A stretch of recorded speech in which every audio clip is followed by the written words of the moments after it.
Alrighty, this is an episode I'm beyond excited to share. Everyone needs to hear it, everyone. So please tell your pals, send them the link, share it on social. Particularly if you know any younger female athletes, please share it with them. Hello and welcome. This is Hear Her Sports, the podcast introducing terrific female athletes and women in sports. I am your host and producer, Elizabeth Emery. Today's episode is sponsored by Dr. Kirsten Lauritsen of Northwest Functional Medicine. Dr. K combines healthcare and sports nutrition for the female athlete. Whether you are a professional athlete or an avid fitness enthusiast, it is devastating and exhausting to manage recurring injuries and symptoms from acute or chronic illness. Unfortunately, we are seeing an increasing number of women, including female athletes, that are experiencing performance deficits and daily symptoms from autoimmune disease and GI tract symptoms, like constant bloating, pain and constipation, nutrient deficiencies, and hormone imbalances. These conditions and symptoms often affect training, daily life, and accomplishing big and small goals. Dr. K's mission is to improve sports performance and nutrition without sacrificing an athlete's health. If you have been dealing with daily symptoms and would like to experience better energy, improved gut health, and immune system resiliency, while also tackling those sports performance goals, head to nwfunctionalmedicine.com and sign up for a free consultation with Dr. K today. Dr. K's work dovetails really nicely with today's guest, Sam Moore, who also is focused on the female athlete. Sam is doing groundbreaking research and coaching using what she is calling women-specific training design. Right from the get-go, she's asking us to relook at our assumptions about the building blocks of training. Spoiler alert, they've been male-centric up until now. In the show notes, I've included links to her website and other podcasts she's been on so you can do a deep dive into her methods and ideas. Sam and I will be discussing the hormone landscape of female physiology and how training can be improved, taking into account those cyclic fluctuations.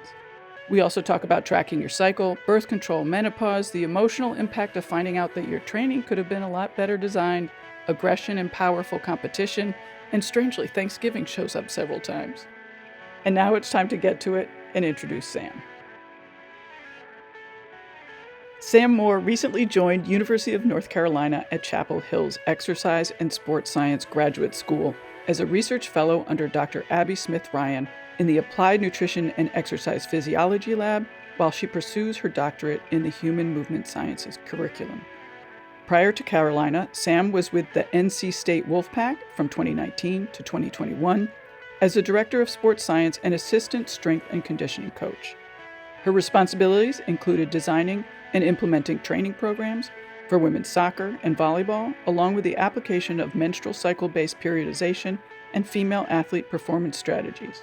Before NCSU, Sam served as the volleyball sports science intern at the University of Utah, where she implemented strategic periodization schemes for indoor and sand volleyball. As a dual sport athlete in volleyball and track and field, Sam competed for 2 years at the University of Portland before transferring to Western Oregon University.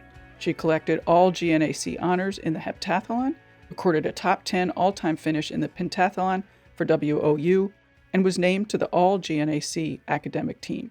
Moore graduated with a degree in exercise science and human biology in 2015 from WOU, a master's in exercise science and performance enhancement and injury prevention from California University of Pennsylvania in 2018. Well, Sam, it is so great to have you here. You're doing such important work and doing, just exemplary job of speaking up about it and how training can improve for female athletes. Thank you for being on Hear Her Sports. Thank you so much. I'm really excited. I've listened to your podcast before, so I am going to do my best to not fangirl and just really just stay on task. Well, thanks. That's great. Yeah. I think to start, we need an introduction to the foundation of your work and research and coaching methods. What is menstrual cycle-based periodization and female athlete performance? Yeah, it's interesting the title of my work or focus has changed quite a bit in the past few years. But essentially, I think my colleague and I from the Female Athlete Conference, Marcia Daniel, we really settled on this term of women's specific training design. And the reason that that is not every female athlete has a menstrual cycle, although sometimes we wish they did, right?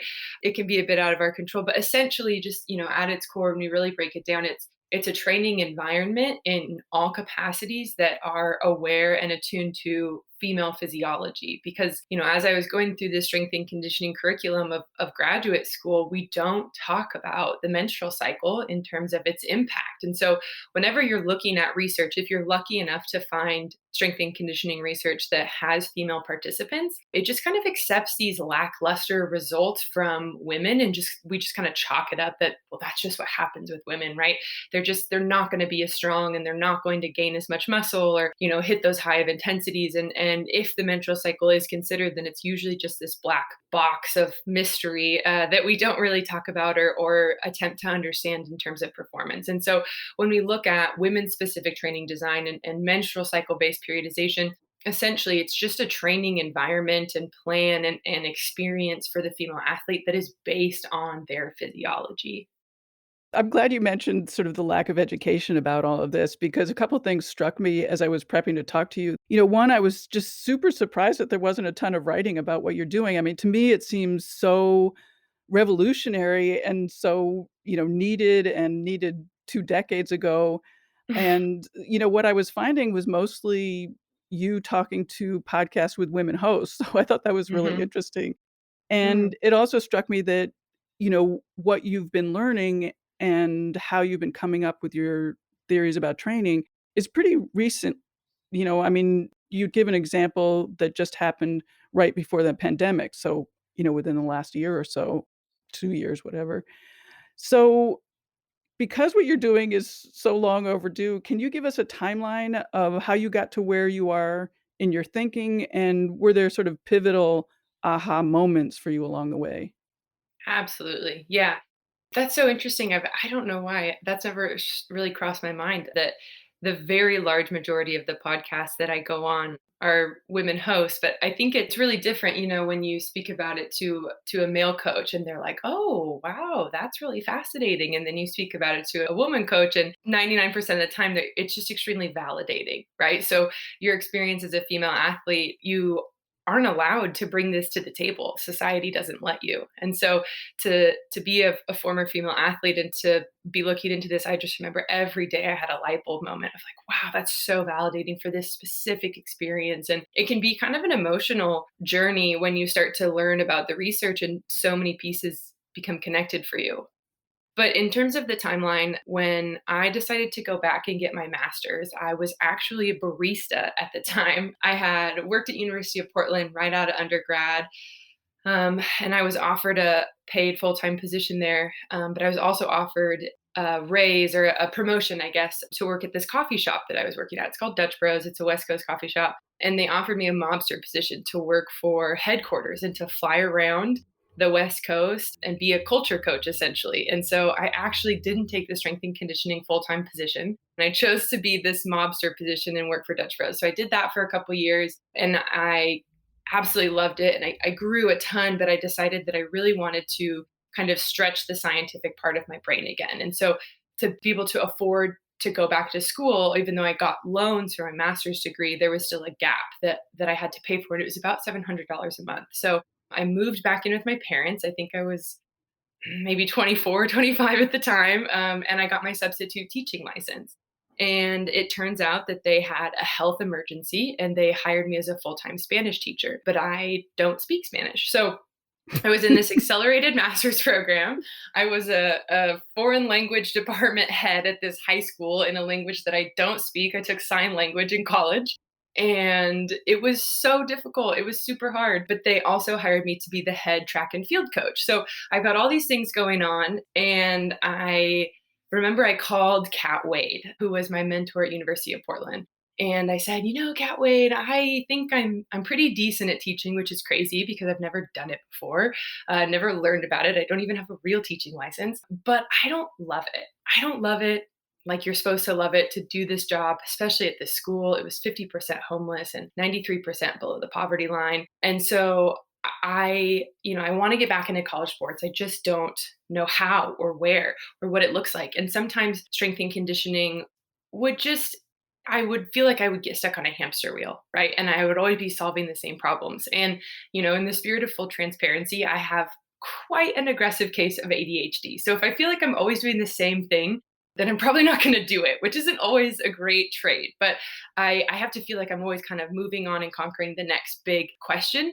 And so she's like, okay, here's a list of people to follow. And she would start sending me books and podcasts and webinars and things like that to kind of basically keep my brain involved in performance because I was just so not interested in being a teacher. She would send me like TED Talks and all these different YouTube, shows on every day at lunch. I would watch them on my lunch break. And so she sent me one day a podcast with Dr. Stacey Sims and Kelly Starrett of Mobility WOD. And it was the first time that I had ever heard of anything related to female physiology and training. And it just Wow, blew really? my world. Yeah, it blew my world wide open. And so I'm speaking at a conference on Friday, and I was talking with a coach who's been in the industry for longer than I've been alive. And she was like, I just feel so guilty for not thinking about this. Like, I feel so guilty that none of this has crossed my mind. And I was like, oh, full vulnerability. It hadn't crossed my mind either. Like, this didn't even come from my own questioning. And it absolutely should have, because I had huge fluctuations in performance and I had huge interactions with the birth control that I was on in college. And it absolutely affected my rehab looking back. I think that's one of my biggest things. Like, if I could just communicate that first and foremost, is that like there can't be any guilt associated with it because this didn't even come from my own brain. It came from Dr. Stacey Sims, and she's definitely a more endurance focused researcher. But from there, I mean, that was the first time I heard it. And I went off the rails. Like, I would change every assignment that I would get in grad school, I would target it towards female athletes. And I would get like, bad grades on the assignments. I would lose points because they're like, this didn't answer the question. And I was like, yeah, I hear you, but it answered my question. So I feel confident in the work I put out. And, every day at lunch when I was a teacher, I would look up research papers on Google Scholar and I would just read and read and read and listen to any podcast I could find. And that's kind of how I put it together. So then fast forward, I got a sports science internship at Utah with Dr. Ernie Reimer. And in our first week, he kind of asked us, he's big on fulfillment. Like, that's his key to life. He's like, you need to be fulfilled in your job, outside of your job. You're going to be such a better human and employee and scientist if you're fulfilled. Like, that should be your main goal at everything you do. And so he asked us, me and Paul Mentley, my coworker, what really makes you feel fulfilled? Like, what really lights you on fire? And so that was the first time that I had talked about, this female athlete physiology and how to structure training. And at the time, I didn't have like a full framework developed. I really only had it in terms of resistance training. And so he put me in different conversations and situations to be able to develop that and to find opportunities to start that work at Utah. And so that's the only reason I think I got the job at NC State, to be able to be full time and to do it here. You mentioned a bunch of stuff I wanna talk about. I'm not sure how, because I wanna talk about the conference that you were just at, and I'm really curious, what you learned and whatnot. But maybe we need another introduction to what exactly you recommend in terms of changing training for women, just so Yeah. we have a starting point. Yeah, it's a good question. It's definitely complex. I think the framework that I usually take strength coaches through, I've worked with sport coaches and athletic trainers and dietitians as well, but with my experience being mostly in strength and conditioning, that's the crowd that I speak to the most often, I would say. So you have to take into account where you are in the annual plan. So if you're in season, if you're in off season, what are the outcomes that you're working towards in that block of time? So you want to take your KPIs, right? Your key performance indicators. So what capacities are you trying to develop? And then understanding the menstrual cycle and the hormonal landscape of female physiology. And once you can understand kind of those governing hormones and what they can allow for and the environment that they create in the body, then you can, almost like a block periodization scheme. So then you can kind of drag and drop the different outcomes that you're looking for and the capacities that you're trying to develop into the phase of the menstrual cycle that's going to be the easiest to maximize them. Right, and for people who aren't familiar with this kind of training and what the different phases of the menstrual cycle do to training, it was really interesting that, you can't do normal periodization that have been designed for men usually, Right. which I found very interesting. Yeah. Yeah. And so tell me about the conference and yeah, I mean, like, what were your takeaways from that? Because that must have been really great to be there with I don't know. I mean, that conference sounds awesome. The female athlete conference. Yes. Oh my gosh, it was incredible. It's so interesting. So when I first heard about Dr. Stacy Sims, it was, maybe 4 years ago now. And so then I think that was the first time that I had heard about the female athlete conference, and I wanted to go so bad. And then I couldn't afford it because I was making these big tuition payments to get my master's degree. And, I was on a teacher's salary, which granted in Oregon is actually a really great salary. And then, I was at Utah and I was an intern, so I was unpaid and I couldn't afford to go there. But I've always, followed the female athlete conference and I've followed the big researchers. And so I think it was November when Marcia reached out and, asked if I wanted to join her and put something together, as colleagues. And then it got accepted and I I cried. I was so overwhelmed. It was like this thing that I had looked up to for so long. And I have a hard time kind of transitioning out of that intern mindset. I still do so much work for free because I have this existential connection. Like if I don't do it, then no one's going to know how to train female athletes, which isn't the case. But and so to make that kind of transition to, I'm working for free. These are the women that I look up to. These are the researchers I would love to be like one day. To be presenting alongside of them, yeah, it was really overwhelming for sure. So did you learn anything? Oh my Or gosh, what I did learned you so. learn? Yeah, I Tell me learned. one thing that you learned. I learned so much. I think one of the biggest nuggets, and I touched on it a bit in our Q&A period, was Miss Val, the UCLA gymnast coach, and she did the Q&A with Dr. Julie McCleary, I think in the morning session of Thursday, I want to say. And she was hilarious. She was such a spitfire. She was talking about speaking in sport coaches language. And so I think that made a big connection for me because, like the research of it and the nitty-gritty and the hormonal capacity and all those things. And there is a school of thought in the industry that we don't know enough to be able to target training, right? We don't know enough to make specific prescriptions. There is a school of thought, a body of researchers that that's the way that they think and that's what they feel. And they're validated in that. We don't have as much research in this as we do in stable hormonal states of male athletes. But I think, when Miss Val was talking about it and she was talking about putting it in their language, it kind of just made this click for me that any amount of individualization is better than nothing. Right. So it doesn't have to be perfect. It doesn't have to be this like highly attuned and perfectly calculated training prescription for the exact hormonal state that the athlete's in that day because it is a fair bit of guesswork at the collegiate level, but any amount of individualization for that athlete, any amount of choice that you give that athlete is going to be better than nothing. And then being able to communicate that with the sport coach, I think I was really lucky that when I came in, the soccer coach, he knew about it because Chelsea FC is doing it, the women's national team is tracking their cycles, and so it's definitely a conversation in soccer, but it's not in volleyball. And volleyball can often be a little bit more behind the curve in terms of sports science and applications and technology and things like that. And so, I was lucky again that our volleyball coach had heard of it as well.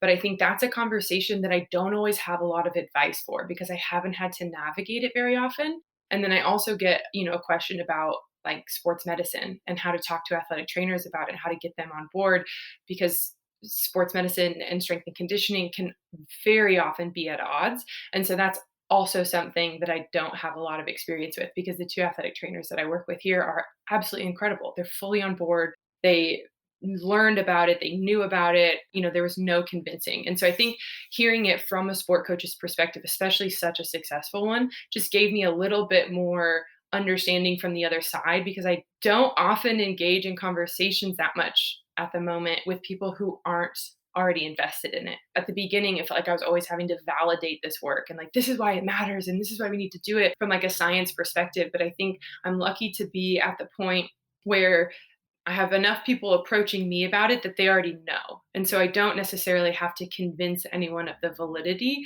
as often. And so getting to hear about that from the sport coach's perspective, it definitely helped, especially moving into the next sector of my career where I won't be in the athletic landscape. I would bet that switching mode in training away from the idea that you always go hard? I'm thinking about the soccer player you've talked about frequently, the one who had the ACL surgery and Mhm. resulting limb strength difference. I Mhm. mean, the training program that you devised for her, taking into account her birth control, that must have been a leap of faith for her to train that way because she was taking so much rest. So how do like, I Oh, guess, how do you convince the athlete as well? yeah, yeah, that was a unique case too, right? Because we had 2 athletes very similar in their post ACL timelines, and one of them had, a training program that was working, and then this athlete had to have one that was different. And they weren't necessarily an athlete where that, was super celebrated. Especially as women, you don't necessarily want to be the one with a different program. After surgery, you put these goals of being able to do what everyone else is doing, right? Like that's the goal. The goal Right, is just getting back right. to what feels like is baseline. So for me to say, okay, we're going to completely change it. We're going to flip everything on its head. We're going to cut the number of days that you're coming in, but when you're coming in, they're going to be much much much harder. And this is how we're going to structure it. It was definitely a leap of faith. And there were some tears and there were a lot of hard conversations that we had to have. But I think for better or for worse, at the collegiate level, you have so much control over their schedule that I was like, listen, this is what we're going to do. And our athletic trainer is bought in. And, this is why. And I will explain it to you and teach it to you all day long. But at the end of the day, I need you to take a leap for me. And I had only been there, I mean, she'd only worked with me for like 2.5 months. So to come back from quarantine early and for me to say we're going to completely flip your training on its head. She didn't know me. Arguably she didn't have to. She could have said I'm not doing this or I'm not going to play soccer here, right? Or whatever, but I guess there wasn't much of a choice, which I don't know if that's a good thing or a bad thing. But yeah, I'll say this, it didn't take long. So the Biodex is what we tested the limb asymmetry with, and as soon as she got back her first Biodex and she saw huge results, the buy-in was full. I mean, she was completely bought into the program, and I think she went home for a week, and that's the most that she has ever reached out to me about, questions with her week program at home and things like that. And so, as soon as she got those first initial results back, she was completely bought in. But it was absolutely, it was tough. I mean, we had a lot of head-to-head battles, and she's like, "I don't want to do this." And I've said, I'm sorry. This is my job. I'm the coach here.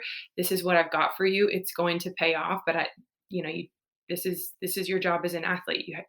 This is your program. This is what you have to do to make it back to your game. And she did it. Good on her. She Wow. absolutely did it. But yeah, the buy-in was tough with that one at first for sure. I'm surprised that the program worked so quickly, I guess. I am too. And I think full disclosure, I absolutely am too. I think part of it is just the situation that she was in when she came back, right? So the only people that were allowed to train on campus were post-surgical cases. Hmm. So there weren't a lot of people in town. There weren't a lot of teammates in town. The only thing to do was to train. We always talk about how we don't work in a vacuum, but like we really got to work in a vacuum on that one. And I don't know why it worked so quickly. I did. Well, it's interesting because earlier you mentioned that this kind of training and the research that you're doing is validating, but I also think that it's infuriating in many ways. It's like, Oh, why are we just yes. discovering this now in 2021? Oh my gosh, I could not agree more. It's absolutely infuriating, and that's the other side of it. And I think the infuriating part is like these I don't really face it as much anymore, but more so at the beginning, like these male strength coaches would be like, but how? How are we going to do the progressive overload? And I'd be like, yeah, you're just going to do it like this and this, and it's just not going to look like it used to look. And they're like, but that's not a progressive overload. And I'm like, yes, it is. Trying to explain these strategies, the inherent lens, the foundational understanding is on a hormonal state. It's through this stable hormonal state. And so to teach strategies that are based off of anything that's not this stable hormonal state of a male athlete is really difficult. And so it requires some prefacing. It requires like, this is going to look different. We have to break down these foundational truths so much that we've accepted just as truth. Like, growing up in strength and conditioning in your undergrad and your grad, like you're taught about progressive overload. the hormonal state isn't even mentioned, right? And so it's this inherent male lens on sport that we have to deconstruct, and that's originally why I reached out to Marcia in the first place. She had seen some graphic of a presentation that I had given just on staff to my 7 staff members of all men and one other woman. And she, retweeted on Twitter, and I saw that she was in coach education and female sports science. And I immediately reached out to her and I said, I need help teaching coaches because I get so infuriated. I would get so angry that they couldn't just put aside this inherent male lens for like 20 seconds to see through the eyes of a female athlete, to hear this information through the ears of a female athlete for the first time. I would get so mad that I wouldn't even be able to like finish a presentation. And so she helped me a lot with that one. But yeah, it can be definitely infuriating. Well, you know what you're talking about in terms of the male lens, I was really struck with that in your you're talking a lot about the pill, and so I was Mm, really struck about how our vision of what the pill is for is so through a male's lens, and, a lot of what you talk about really blows me away, but this is a big one. The pill does not regulate your cycle, it suppresses your natural hormones with synthetic hormones and places a mock cycle on top of it. I mean, mhm. as I said, it blows me away. Yeah. Yeah, it's so wild. It's so wild too. Like, just anecdotally, when I went in to get birth control when I was 18 years old and at college, I remember that there were some like non-negotiables, right? So like I couldn't do a daily pill because at that time it was undiagnosed ADHD, but like I can't even remember to take antibiotics when I have like deathly pneumonia. So I'm not going to remember to take a pill. But I remember being like really adamant that it could not affect my training. I was like, I'm about to go into I think it was my sophomore year in college. It cannot affect my training. And if it does, I need to be able to get out of it like that. Right. And so it was that the doctor recommended an IUD. And she said, at the time, this was in what, 2012, I think. And so she's like, we don't usually recommend this for women that haven't had children. But because, it's a local hormonal effect, if you do have negative side effects, you can take it out at any point and they'll go away, almost immediately. And so that was something that was really important to me. But I remember her saying that wasn't a common ask, that women don't usually ask this, that if I have negative side effects, I need them to be gone immediately because this can affect my volleyball season.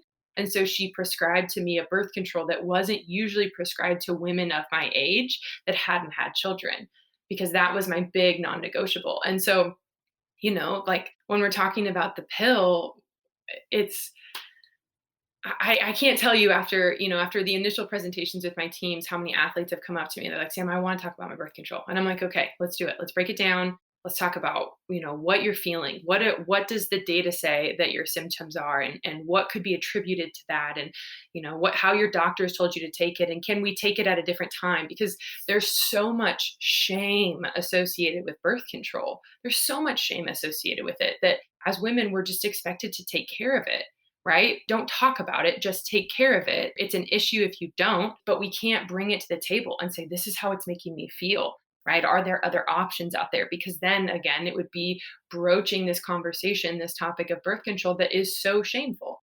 And so, just like normalizing those conversations and normalizing, talking about what other options are available and what else is out there. And so many women that I worked with, that I know, that I played with, they'll go in, at 15 and be on birth control. And then they just kind of accept these side effects and these consequences of it for years. And the discussion isn't, what's a better option for you? What do you need out of your birth control? Can we find, a non-hormonal option that checks these boxes, or a lower hormonal option, or, what makes you feel the best? It is just, skip your sugar pills, or, take them every third pack, or this is just what happens when you take birth control. So yeah, it can be, again, absolutely infuriating, and I definitely, get up on a soapbox a time or two. I know my Yep. family's like, "It's Thanksgiving dinner. We probably don't need to talk about the pill." I'm like, "It's the patriarchy," right? But it's true. We really do. We need to normalize these conversations, not just for female athletes, but for, women of all ages and all activity types. Well, I'm impressed that you knew to say it can't impact your training? Because when I went to get the pill because I had PMS symptoms, I didn't know that it was possible that it was gonna impact my training. Mhm.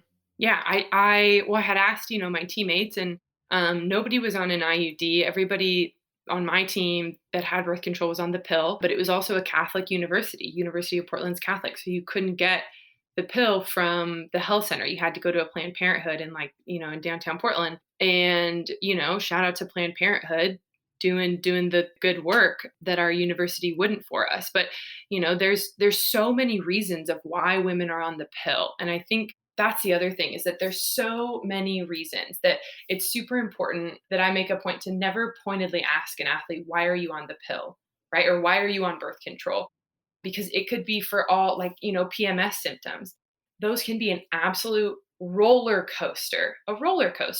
And so if that's why you're on it, and you go on, an IUD, a hormonal IUD, they can exacerbate those symptoms, right? So it's important for the athlete to understand and be honest with themselves about why they're on it, and honest with their healthcare provider about why they're on it.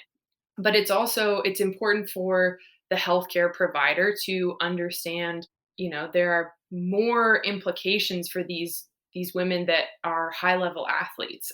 And I remember, I should correct myself, it's not that I knew that it would affect my training. I was just paralyzed with fear that it would. Mm. I was worried that I would gain weight. I had gone through, a significant weight gain after my first knee surgery, and worked really hard to get back to be fit and to be able to play my sophomore season. And I was worried that I would get cramps or acne, or whatever the symptoms are with the pill. And so I think it was more so just a fear of these horror stories that I had heard from my teammates about the symptoms that they experienced, and I didn't want that. I'd like to take a break to thank our Patreon patrons for their financial support. If you enjoy finding out about these fantastic athletes and learn something from them each episode, or are motivated by their stories for your own training, we'd love to have your support as well. Financially, you can do that by becoming a Patreon patron. That's at patreon.com/hearhersports. As a supporter, you'll get patron-only bonus content, and if you can't do that right now, tell a friend about the show. We love spreading the word about all the incredible female athletes doing their thing. You can also support the pod by buying books through our bookshop page at hearhersports.com/books. They're a terrific organization that supports local bookshops and this very podcast. It turns out Sam has also read Untamed by Glennon Doyle, and she said, "I recommend Untamed for every woman ever." Get your copy now at hearhersports.com/books. Well, for regular folks, could you describe a program, you know, designed around a menstrual cycle? I mean, maybe pick a sport, for maybe a runner going for a half marathon or something. Yeah. So it's interesting. We talked about it in our Q&A as well, but in a research study done, I think by Dr. Laura Forrest and Natalie Brown, I want to say it was published last year in 2020. It showed it was with professional athletes and NGB athletes, internationally competitive, and it showed that 100% of these female athletes said that they feel their menstrual cycle negatively affects them more in training than in performance. Right. And so that's super important, because we can't schedule our performance competition schedule around our menstrual cycle for the large majority of us. Maybe if you're, an individual athlete. And so when we're looking at that, we should look at the modifications that need to be made should be made in training environments, not necessarily in performance environments. So when you're looking at, let's say, like a track and field athlete, right, or like a marathoner. So, to understand how to modify things, you have to look at the components of your training program, right? So if you're a marathoner or an endurance runner, you've probably got some long runs, you've got some tempo work, which is, higher intensity, probably shorter in duration, shorter in volume. Hopefully, fingers crossed, have strength work. A lot of injury prevention is simply just strength, just building strength. So some strengthening work in the weight room. And then you've got some recovery work, right? So whatever that looks like, it could be swimming, it could be biking, just something that allows you to get your blood pumping, but not at the level where you're adding a whole lot of training load. So if we look at those four components, so long runs, tempo, high intensity work, strength work, and recovery work, when you look at the menstrual cycle and you look at estrogen and progesterone, so those are your two big key players. And there's definitely other significant hormones that we could get into, but we won't at the moment. Estrogen is anabolic. So you can build muscle there, you can build strength. It's great for, your time to fatigue. So it has really good like fitness properties. So your time to fatigue in like a submaximal test is extended. So you can go longer before you are fatigued.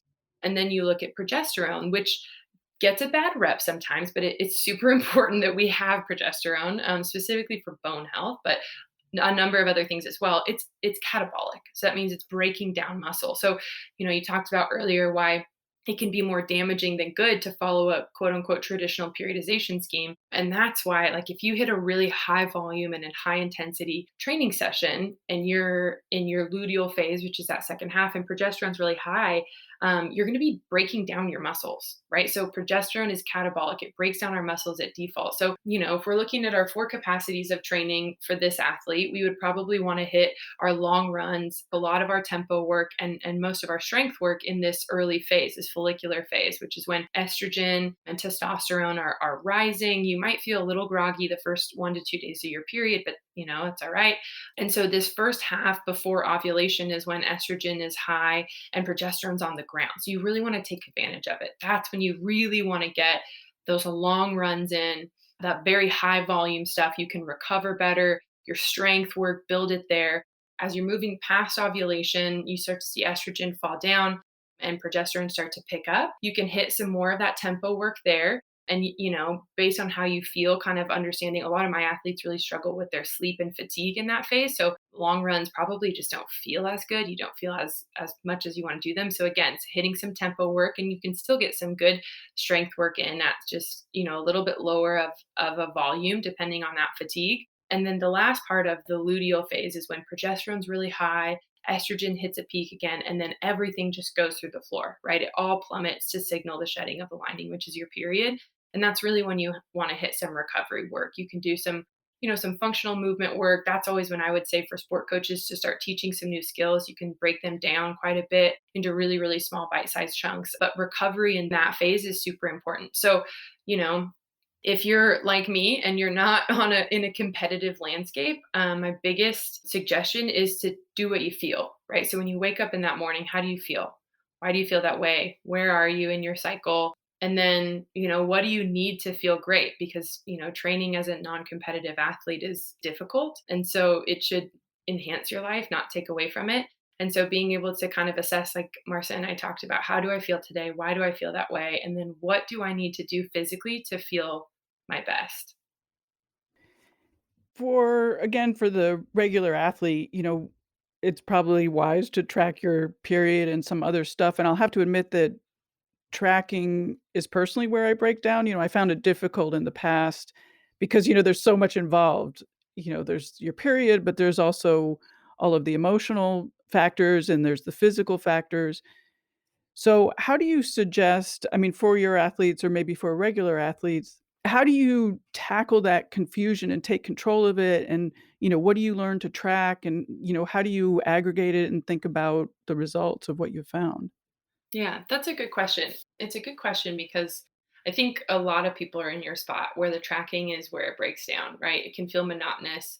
And I've had so many athletes that like later on will be in a meeting with myself and an athletic trainer, and they'll say, "Oh, well, I felt this on this day," and I'm like, "Well, why didn't you put it in your questionnaire?" Like, "Oh, I didn't think it had to do with my period." I'm like, "Okay, so you know, it's appreciate you trying to save me some work, but the point is that we don't really fully understand as an individual what goes into and what's an outcome of our menstrual cycle. But I think the way that I've tried to phrase it to my athletes is that these hormones are the building blocks of the foundation of your body.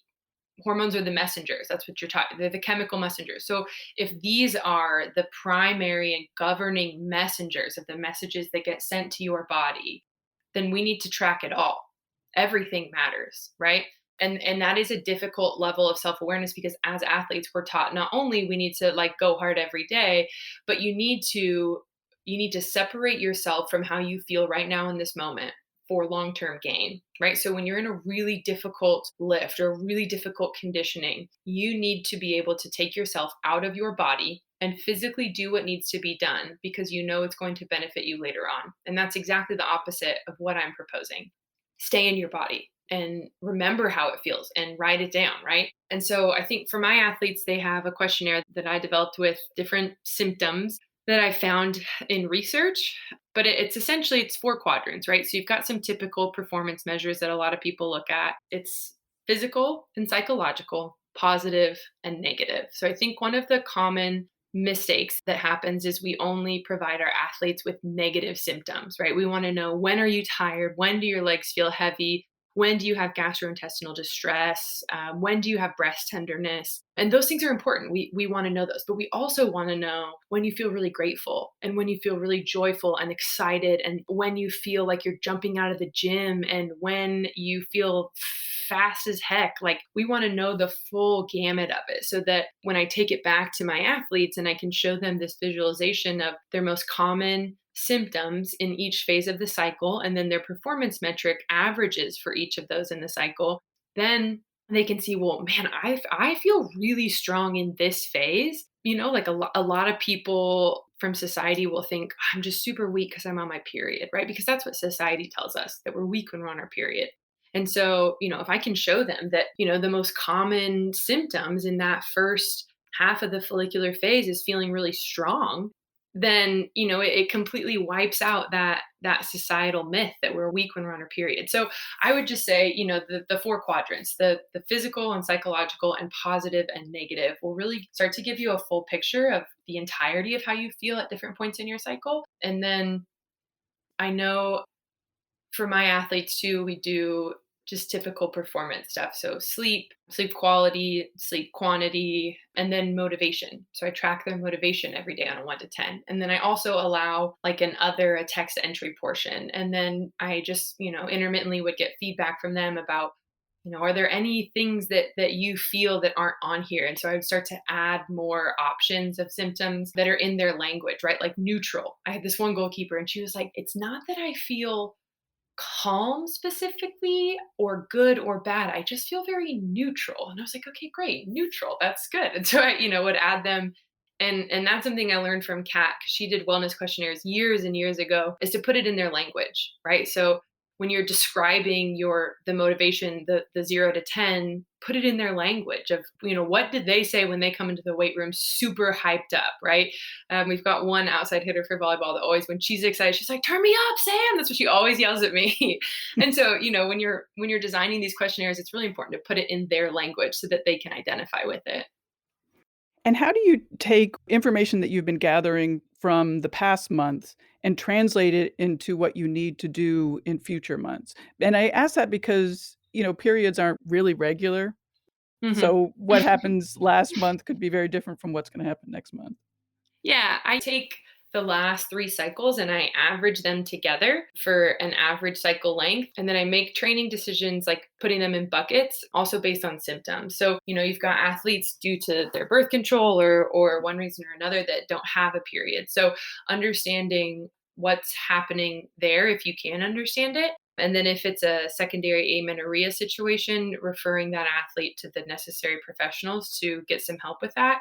But yeah, it's a combination of understanding, looking at the last 3 cycles if they have them, and then looking at their symptoms, and then just talking to them. A lot of strength and conditioning coaches call their warm up performance prep, right? And it's all this crazy stuff that they do, and it's very regimented, and that's not me. I do the same thing almost every day. Once I'm out there, if they're groaning when we're getting into our first mobility movement, we might do a little bit more mobility that day. If they seem really spry and good to go and they're popping in and out of stuff really quick, then we're probably going to do less mobility and more activation. But for the most part, it's the same every day, and that's on purpose. So, I warm up soccer for their practice every day, and I'll call things out. And I just walk up and down the sideline the entire time and just ask them, how do you feel? What's going on? How was your test? How's your boyfriend? How's your girlfriend? How's life? How's your family? Do you miss home? Are you sad? What's going on? And so I think that's an opportunity too, to just get to know them and figure out where they're at. And I feel as a coach that's more valuable to me to have a simple and consistent warm up and be able to talk to my athletes to understand and gauge where they're at and what they need that day. Oh, that's really interesting. Well, your focus has been training younger athletes and, collegiate athletes. Have you looked at all at perimenopause or menopause? I have looked at it a bit, mostly just for my mom, which I don't know if she'll be thrilled that I said that on a podcast, but that's okay. We're opening up the conversation. Yeah, exactly. We're expanding the crowd. Just bring it up at Thanksgiving. Yeah, I know. She'll be here in a week. I can't wait to show her this. Right. So at the beginning of quarantine, I actually had a really difficult time. I had just moved to North Carolina. I didn't know anyone here, and I was really struggling living on my own. And so I flew home and I spent about 6 weeks at home before I had to come back and we were back on campus.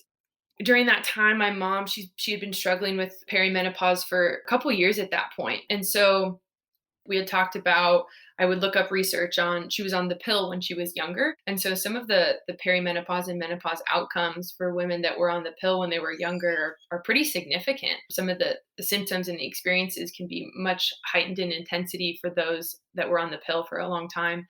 The risk of clinical depression and anxiety later on in life are really significant for women that were on the pill, and or that's the research that I saw. And so we talked a lot about like what her nutrition should be like and what her exercise should be like. And she is a two-time national champion volleyball player and all-American. So she trained at a high level for a very long time, and she still calls plyometrics jump training, and I love it, but she's a little bit old school in her thought that understanding that the hormonal landscape in your body has changed so significantly that the training that you used to do that would help you lose that extra 15 pounds from Thanksgiving really quickly is not going to help you, right? It's different. Your body's going to respond differently because the building blocks of your body are different. And so we talked a lot about protein and making sure that she was getting really good quality of protein and a higher quantity of it and more of it just spaced out throughout the day. She is a go getter. So she wakes up at 4:30 in the morning and she just is go, go, go, go, go. She's a high school athletic director and associate principal. And so she's just a mover and a shaker. And so getting her to slow down a little bit and make sure that she had the protein throughout the day was one of the biggest components. And then also strength training. So she loves doing circuits and she loves riding her stationary bike. We both we have a favorite Peloton instructor that we take his classes and then we send them to each other and then we talk about it and we have coffee mugs with him on it. And Oh, and that's so she funny. loves so she loves cardio. She did marathons when I was growing up, but strength training really heavy is not something that she has ever really done. So that's something that we worked on a lot was just accumulating volume under weight and then building that weight up. And it wasn't easy because all the gyms were closed, right? This was April of 2020. We were in the height of the pandemic. And so working through this at home, it was a good experience. And I wrote up this little contract on a piece of notebook paper of like, okay, mom, I'm a professional. So you have to listen to what I say. And if you ask me a question, you have to listen to my answer. And it was great. But we worked a lot through it. And so I think those are two of the big things that I would say is nutrition and kind of understanding what's happening in your body and what kind of nutrition is going to be helpful for you. And then also just resistance training. So lifting heavy weight is so important for women of every single age. And we are of Eastern European descent and Central Europe.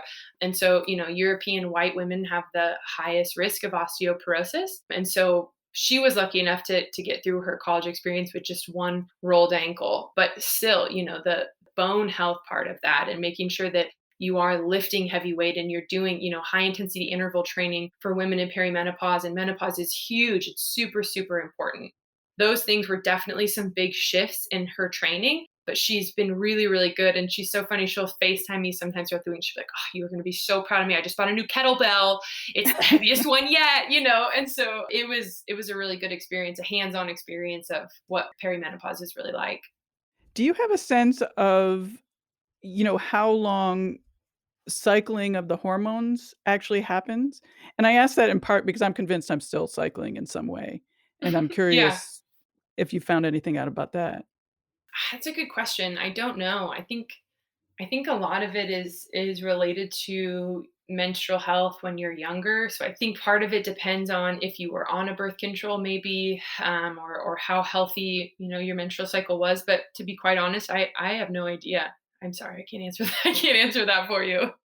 Full disclosure, I'm gonna go look it up on Google Scholar and see if I can find anything. But we need more. We need more research in every single part of this. I know Dr. Abby Smith Ryan, actually, they just had a menopause study. They looked at the metabolic effects and outcomes of menopause. And then they're looking at some more supplementation studies with menopause. And so menopause research is happening. It's absolutely happening. And it needs to be. It needs to be because now, Title IX came out when my mom was in middle school and now she's in her 50s. So we've got this huge community of athletes in perimenopause and menopause that we haven't had before, right? Because, my grandma didn't really play sports. And even if they did, it wasn't, it wasn't like a serious collegiate level athletics. And so for the first time, because of when Title IX came out, this population of women and former high level female athletes is getting to menopause and they're asking these questions. And it's important. It's important to ask those questions and to do it out loud so that other women know, oh, yeah, I'm struggling with that too,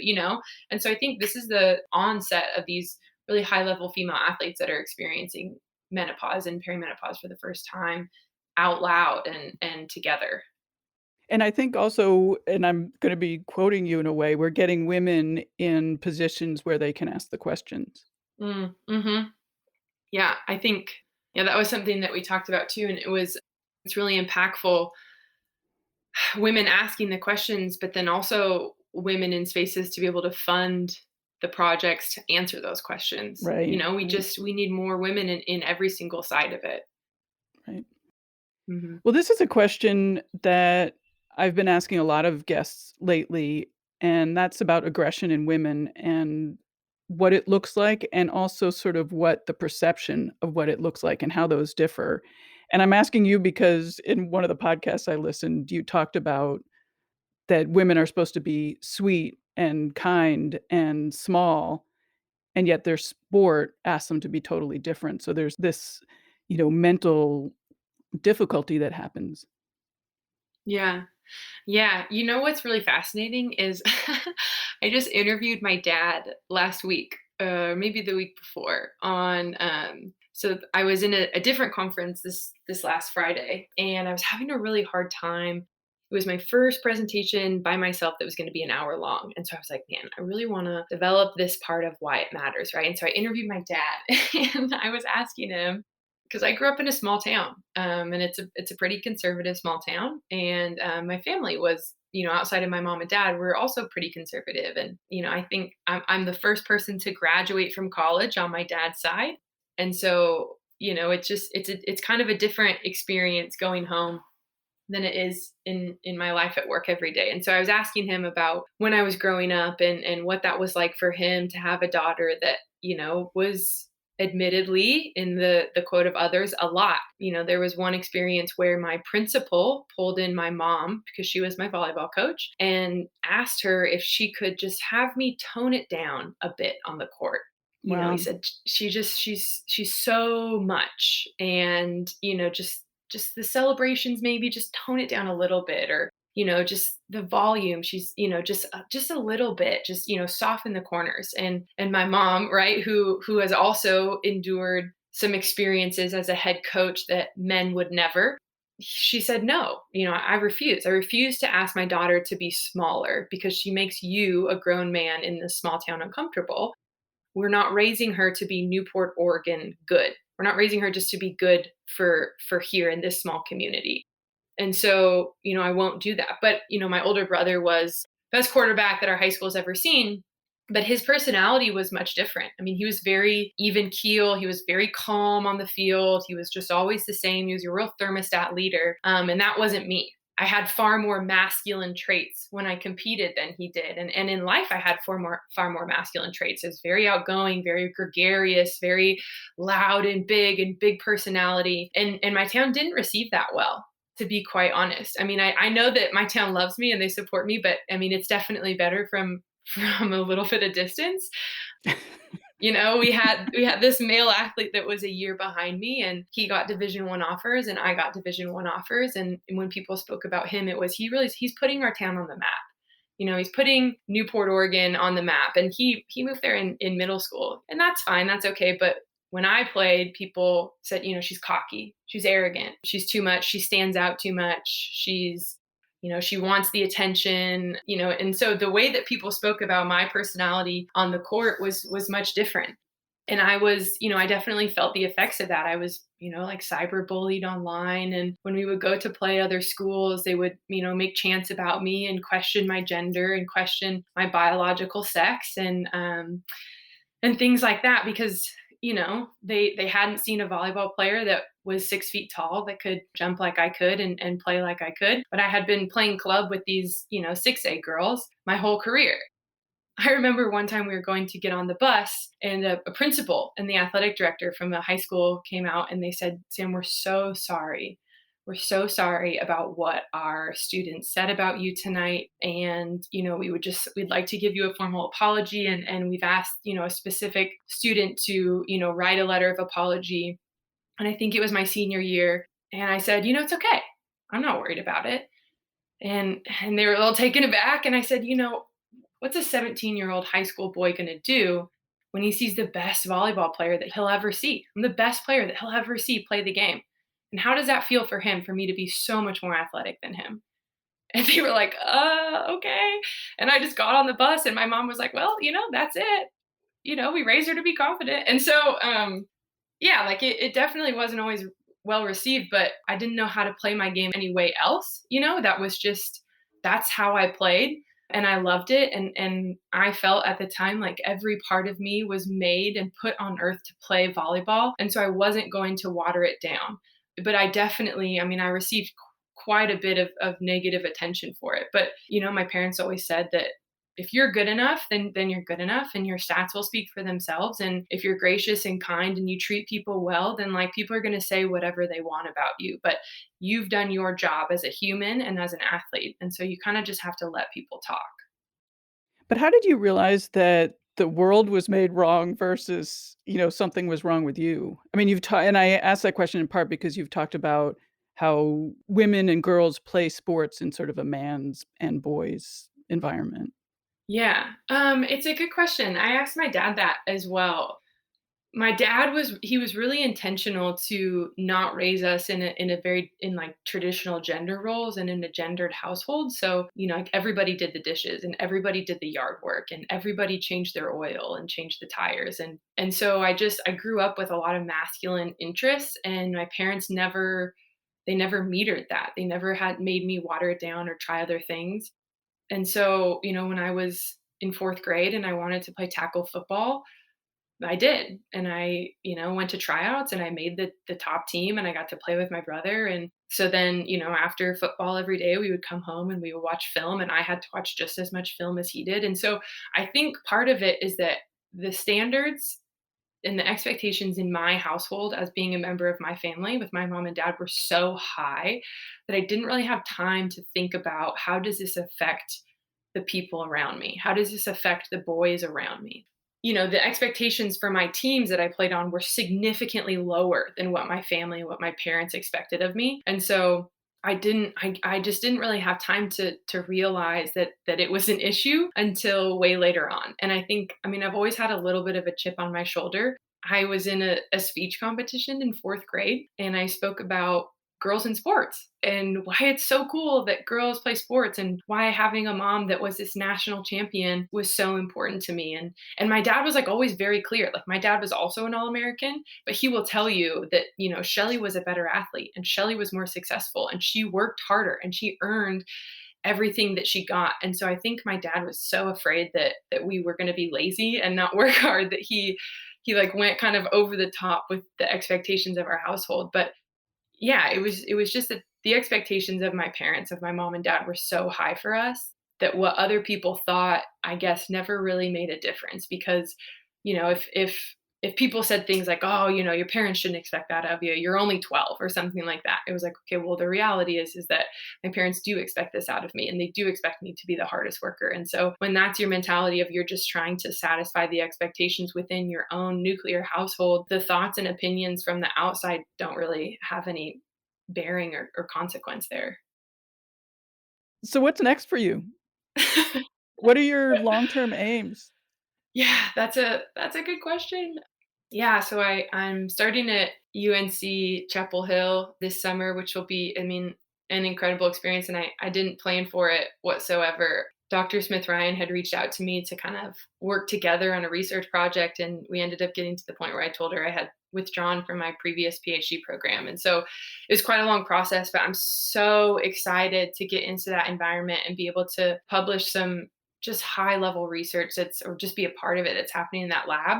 And people have asked me if I, want to get back into athletics after I'm done with my program, or if I want to stay in the academic route. And I don't know. I know that I have an LLC. I've done some consulting, and I think that could be really, really interesting. The prospect of coming into an athletic department or a professional organization and kind of, staying in it for a few months and helping build these frameworks and these processes, and then kind of moving on to the next one. That seems exciting. But so does coach education and creating curriculum for sport coaches and strength coaches. So I don't know. We'll have to see how the next 4 years go at Carolina, and then I might have a better answer for you then. Do you think that there's hope to change what we talked about early in the conversation about sort of these underlying beliefs of, the lens that we're looking at stuff through? Yeah, I think so. I think it's all about exposure, right? So, like women's sports, the reason that people think that the WNBA is secondary to the NBA is because they never see it, right? And so I think the earlier and the more that we can expose sport coaches and strength coaches and anyone that works in the performance landscape to the experience of the female athlete and the lens and view that through their own experiences is really important. I think the more that we expose them to this type of training, and the fact that it's possible, right? So I think it's really important that I just had a couple years on the ground in the trenches of being a collegiate coach. It matters because one of the biggest pushbacks I used to get as an intern at Utah was, well, this isn't feasible. You can't do this in the collegiate landscape. And so now I can, we've done it, and these are the different ways that it was successful, and then hopefully the next generation of coaches can take it another step further and figure out different strategies of ways of differentiation. But I think the exposure to these realities, the exposure to this physiology and these questions and these topics is really important, and the sooner that we can get these in front of the next generation of coaches is it really matters. It makes a big difference.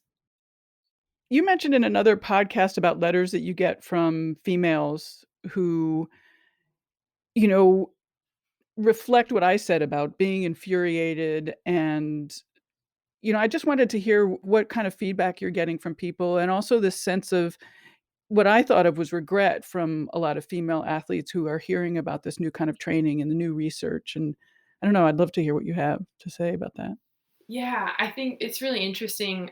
The first when I gave a guest lecture in Marsa's sport performance course, there were some really emotional stories that came out of that. It was at University of Washington, and a number of the women in that course were University of Washington former athletes or collegiate athletes from around the area. Hearing some of these stories about these athletes that had to do weigh-ins as at 12 and 13 and 14 years old when your body's changing so much, it's just so damaging. And the relationship that these women have with their bodies, it's difficult. It's so difficult and it's so intense, and we don't talk about it. And so I think that's part of it is hearing these women reflect on their experiences as athletes. And I found that the closer that these women are to their athletic experience, the more light bulbs that they get from it, which makes sense, right? It's closer in your rearview mirror. Usually, when you've got those really impactful experiences as a female athlete, that you're going back and you're saying, wow, that's like really messed up that happened, and that wasn't my fault, and it wasn't my fault that my body was growing like that and that my hips were widening. And it's validating, but it also can really be heartbreaking, because then you look at these relationships that you've had with your body over the last 10, 12, 15 years of being an athlete, and you're thinking, wow, my experience could have been so much better if someone would have just told me that this isn't your fault, that it has nothing to do with your work ethic, that your hips are going to widen, or this capacity, this athletic capacity is physiologically just not as in your reach right now, and that's okay. And or just made you feel successful and welcome. How many girls would stay in sport if we normalize these conversations about puberty and we just made them feel welcome in sport?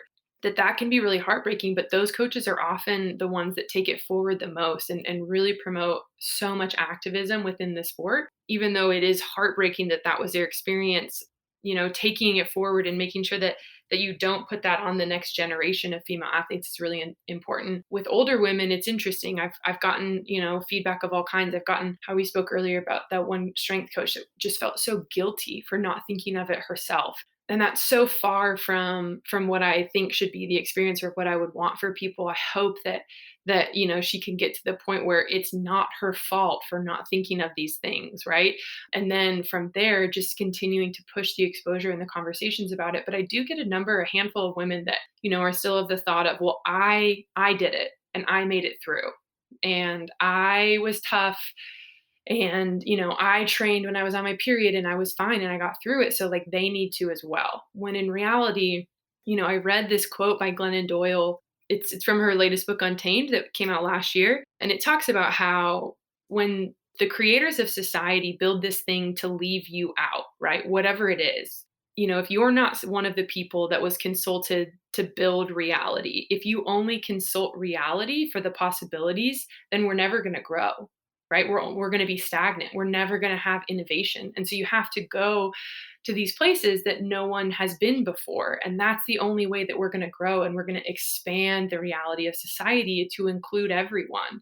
And I think that that's important. If we always just do what we've always done, then we're never going to include anyone that's not a male athlete, right? We have to widen our lens, and we have to ask questions, and we have to be uncomfortable, and we have to think and try and experience new ways of training and new ways of interacting with people if we're ever going to grow and improve on the inclusion of sport. And so you get women of all different types of responses, but I think that's the biggest one, is that we have to be uncomfortable, and we ask our athletes to be uncomfortable every day, right? Like that's the whole growth mindset thing. And so as coaches, it's important that we still continue to be uncomfortable ourselves.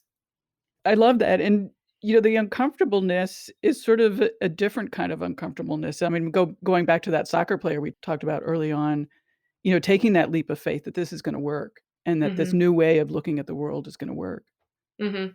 Yeah, yeah. I mean, it's really humbling to kind of admit what you don't know, right? But it's the only way that we ever learn, by being in rooms where everyone knows one thing or two things that you don't know. If you're always the smartest person in the room, then you're never gonna grow.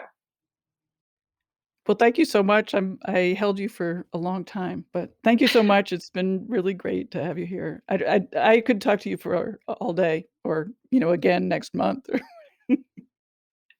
Yeah, thank you. Thank you so much. Thank you for, I mean, taking the extra time, but all the time out of your schedule. And again, just this is it. This is how we grow the game, and this is how we grow the platform for women by conversations like this. So I really appreciate it.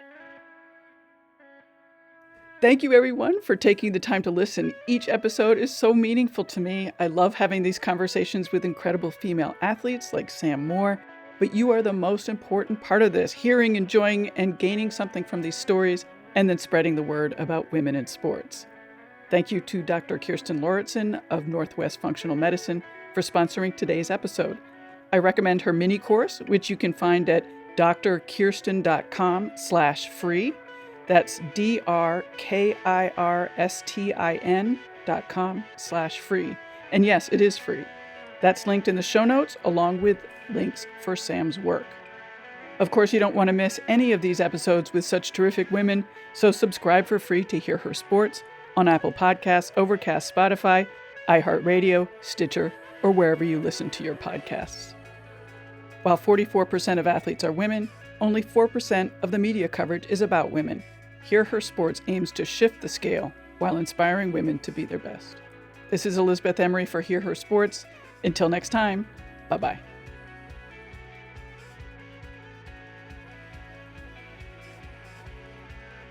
That's perfect because I was just about to go get my coffee right here. Okay, great.